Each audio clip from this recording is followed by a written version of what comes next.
With an end in sight to America's debt crisis, there was a positive response on global markets today. Nine's finance editor Chris Kohler explains. The alternative was a catastrophic default on its debt, so a sigh of relief went across markets after news broke of an in-principle US debt deal. The ASX rose 0.9% or 62 points to 7,217 points, the best day in almost 7 weeks. Mining companies were also boosted by an iron ore rally. It wasn't all smooth though. IDP Education was crunched by a specific policy decision in Canada. And one more sign that the market is feeling positive overall. Bitcoin jumped to its highest level in 3 weeks. The Australian dollar also rose but remains near 6-month lows. It's buying 65 US cents, 61 euro cents and 53 British pence. For a deeper insight on the market, we're joined by money man Scott Phillips, Chief Investment Officer from the Motley Fool. Good evening, Scott. The market had a good day, a deal to raise the US debt ceiling, putting a spring in everyone's step. Amber, good evening. It certainly is, and it's very, very welcome, by the way. The last couple of weeks have been pretty tough for the market while the US Congress tried desperately to negotiate a way through this debt ceiling crisis. The chance, the very small chance, but the chance nonetheless of a US default was weighing pretty heavily on markets. The removal of that over the weekend and a good day for the ASX here today. Now, Wesfarmers is in talks about acquiring an online prescription business. What are the details there? This is a fascinating story. Wesfarmers recently acquired a pharmaceutical wholesaler, Australian Pharmaceutical Industries, or API. And of course, that would be a natural fit for them. Instant Scripts itself pretty much just put itself on the block and said, hey, if anyone wants to come and buy us, now's the time to come and have a chat.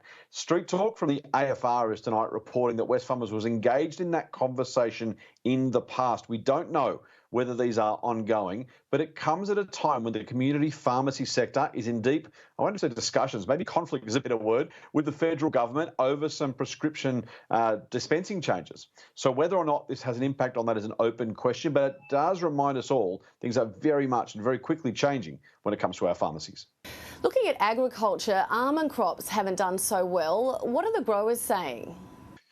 It's been really great for most farmers around the country. Unfortunately, not for almond growers. We have seen absolute record crop numbers through much of Australia. Almonds going the other way. The weather has not been kind. Select Harvests, one of the largest almond growers in the country, last year made a $2 million profit, has swung to a $96 million loss this time around because of those weather impacts. Just goes to show, unfortunately, weather can be fickle, and depending on what crop and where you're growing it, the results can be very, very different. Select shareholders hoping for a better result next time around. And before we go, Scott, what are the US futures pointing to? I get to finish on some good news, which I always like. At the moment, at least in early futures trading, looks like another good night on the US markets, up by about 1/3%. Thanks, Scott. Scott Phillips there from the Motley Fool. Thanks, Amber. Now let's get your national weather forecast with Scherri-Lee Biggs. Thanks, Amber. The clear skies are about to cloud over and showers are forecast as a big winter system looms. I'll have the details on what's ahead in your city coming up next. Welcome back. Well, another clear cold night has swept across the eastern states. Dry air pushing up from the south saw the mercury drop. It was the coldest May morning in at least 65 years for Maryborough in Queensland at just 1.9 degrees this morning. Even the tropics weren't safe from the chill, with a reading of 0 degrees at a site near Rockhampton. But a broad cold front will affect the southwest of WA and then on to the southeast of the country mid this week, bringing showers and cloud cover, which will keep the mercury from dropping. So if we take a look to the forecast ahead, Brisbane sunny and 23 degrees tomorrow. Sydney a mild 21 the top. Some cloudy conditions keeping the mercury above 0 in Canberra, heading for a top of 15 degrees.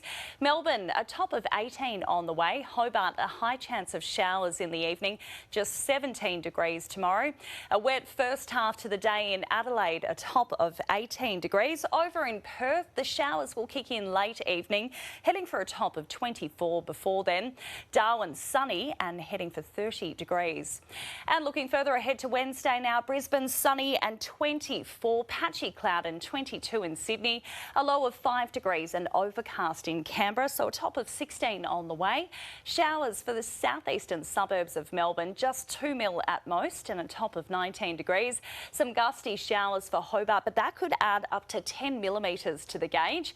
And the skies will be clearing in Adelaide. Perth could see up to 20 mil on Wednesday as that big front rolls through, maybe even a storm there, 21.